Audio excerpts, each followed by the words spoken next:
নমস্কার, আমি ডাক্তার অভ্র নীলকর। আজকের এই এপিসোডে আমি আপনাদের সঙ্গে আলোচনা করব গর্ভাবস্থায় মায়েদের ডায়াবেটিসের সমস্যা নিয়ে।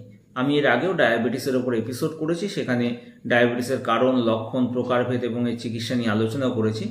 তবে আজকের এই এপিসোডে আমি বিস্তারিতভাবে আলোচনা করব গর্ভাবস্থায় মায়েদের ডায়াবেটিসের সমস্যা নিয়ে, যাকে আমরা ডাক্তারি পরিভাষায় বলে থাকি জেস্টেশনাল ডায়াবেটিস। এখন জেস্টেশনাল ডায়াবেটিস আমরা কাকে বলবো, কোন অবস্থাকে বলবো? যদি দেখা যায় কোনো একজন মহিলা আগে কখনো ডায়াবেটিসে আক্রান্ত হননি, কিন্তু প্রেগনেন্সির সময় তার ডায়াবেটিসের সমস্যা ধরা পড়েছে, সেই অবস্থাকে আমরা বলবো জেস্টেশনাল ডায়াবেটিস। বিশেষ করে 24 থেকে 28 সপ্তাহ সময় প্রেগনেন্সির, এই সময়টা কিন্তু খুব গুরুত্বপূর্ণ। গর্ভবতী মায়েদের প্লাসেন্টা থেকে, প্লাসেন্টা কি, যেটাকে আমরা চলতি ভাষায় বলে থাকি ফুল, এখান থেকে নিঃসৃত হয় বিভিন্ন হরমোন, যেরকম oestrogen, progesterone, human placental lactogen. এই হরমোনগুলো কি করে, অনেক সময় শরীরে ইনসুলিনের কার্যকারিতাকে কমিয়ে দেয়, আবার অনেক সময় দেখা যায় শরীরে ইনসুলিন রেজিস্ট্যান্স তৈরি করে। এর ফলে কি হয়, রক্তে গ্লুকোজের মাত্রা বেড়ে যায়। এই জন্যই কিন্তু গর্ভবতী মায়েদের 24 থেকে 28 সপ্তাহ সময়ের মধ্যে গ্লুকোজ টলারেন্স টেস্ট করা হয়। এই টেস্টের মাধ্যমেই কিন্তু এই জেস্টেশনাল ডায়াবেটিসকে নির্ধারণ করা হয়। এখন কি লক্ষণ দেখে এই সমস্যা বোঝা যায়? নির্দিষ্ট কিন্তু আলাদা করে কোনো লক্ষণ পাওয়া যায় না। দেখা যায় বেশি জল পিপাসা, বারবার ইউরিন পাস করার টেন্ডেন্সি, শারীরিক দুর্বলতা, এগুলো কিন্তু প্রেগনেন্সির সময় মায়েদের এমনিই আসতে পারে। তো নির্দিষ্ট এরকম কোনো লক্ষণ নেই যেটা থেকে বোঝা যাবে যে ডায়াবেটিসের সমস্যা হচ্ছে প্রেগনেন্সির সময়। এখন কাদের ক্ষেত্রে এই সমস্যা বেশি হয়? যদি দেখা যায় কোনো একজন মহিলা 35 বছর বয়সের পরে প্রেগনেন্ট হয়েছেন, বা তার ফ্যামিলি হিস্ট্রিতে ডায়াবেটিসের সমস্যা ছিল, তিনি হয়তো কোনো এক সময় প্রি ডায়াবেটিক কন্ডিশনে ছিলেন, বা পলিসিস্টিক ওভারিয়ান ডিজিজের সমস্যা যদি তার থেকে থাকে, পরবর্তী সময় কিন্তু প্রেগনেন্সির সময় তার এই ডায়াবেটিসের সমস্যা হতে পারে। এখন প্রেগনেন্সির সময় যদি ডায়াবেটিসের সমস্যা হয়, সেক্ষেত্রে কী সমস্যা হতে পারে?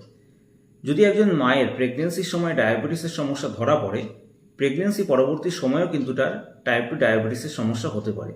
এছাড়াও প্রেগনেন্সির সময় যদি মায়ের ডায়াবেটিসের সমস্যা থাকে, মায়ের কিন্তু প্রি এক্লাম্পসিয়ার সমস্যা হতে পারে, এবং এটি কিন্তু মা এবং বাচ্চা উভয়ের জন্যই life threatening condition. Pre eclampsia কি আমি বিস্তারিতভাবে এখানে আলোচনা করছি না, ভিডিওটি দীর্ঘায়িত হবে বলে পরবর্তী সময়ে এই বিষয়ের উপর আমি একটি আলাদা এপিসোড করব। আমরা তো জানলাম মায়ের ক্ষেত্রে কি সমস্যা হতে পারে যদি গর্ভাবস্থায় ডায়াবেটিসের সমস্যা হয়। এখন বাচ্চার ক্ষেত্রে কি সমস্যা হতে পারে? এক্ষেত্রে কি হয়, বিগ বেবির জন্ম হতে পারে। বাচ্চার ওজন 4 কেজি বা তার বেশি, যাকে আমরা ডাক্তারি পরিভাষায় বলে থাকি ম্যাক্রোসোমিয়া। এক্ষেত্রে কি হতে পারে? নর্মাল ডেলিভারির ক্ষেত্রে সমস্যা হতে পারে, ডাক্তারবাবুরা এই সময় সিজারিয়ান সেকশনে চিন্তাভাবনা করেন। এছাড়াও বাচ্চার জন্মের পর কিন্তু বাচ্চার হাইপোগ্লাইসেমিয়ার সমস্যা হতে পারে, পরবর্তী সময়ে বাচ্চার ওবেসিটির সমস্যা হতে পারে, বাচ্চারও কিন্তু পরবর্তী সময়ে ডায়াবেটিসের সমস্যা হতে পারে। তো এই সমস্যাগুলো কিন্তু বাচ্চার ক্ষেত্রেও হতে পারে, শুধু যে মায়ের সমস্যা হবে এরকম নয়। তো মায়ের যদি গর্ভাবস্থায় ডায়াবেটিসের সমস্যা হয়, সেক্ষেত্রে কী করণীয়? সেক্ষেত্রে অবশ্যই ডাক্তারবাবুর পরামর্শ অনুযায়ী চলতে হবে, ওষুধ সেবন করতে হবে, এবং আমি ব্যক্তিগতভাবে বলবো এরই সঙ্গে যেটা করতে হবে সেটা হলো প্রপার ডায়েট ফলো করা। এবং অন্য একজন মা একটি ডায়েট ফলো করেছিলেন, বা অন্য একজন ব্যক্তি ডায়াবেটিসের সময় একটি ডায়েট ফলো করেছিলেন, তার মানে কিন্তু এই নয় যে একজন গর্ভবতী মাও সেই ডায়েটটি ফলো করবেন। প্রপার একজন ডায়েটিশিয়ানের কাছ থেকে ডায়েট চার্ট নিয়ে ডায়েট ফলো করতে হবে। তো আজকে আমি আপনাদের সঙ্গে আলোচনা করলাম গর্ভাবস্থায় যদি মায়ের ডায়াবেটিসের সমস্যা হয় সেক্ষেত্রে কি করণীয়, কেন হয়, এই সমস্ত বিষয়। পরবর্তী সময়ে ডায়াবেটিসের উপর আরও বেশ কিছু এপিসোড করব। আজকের এপিসোডটি আপনাদের কেমন লাগলো অবশ্যই আমাকে কমেন্ট করে জানাবেন। আজকের এপিসোডটি যদি আপনাদের ভালো লাগে তাহলে অবশ্যই ভিডিওটিকে লাইক করবেন এবং শেয়ার করবেন। ধন্যবাদ।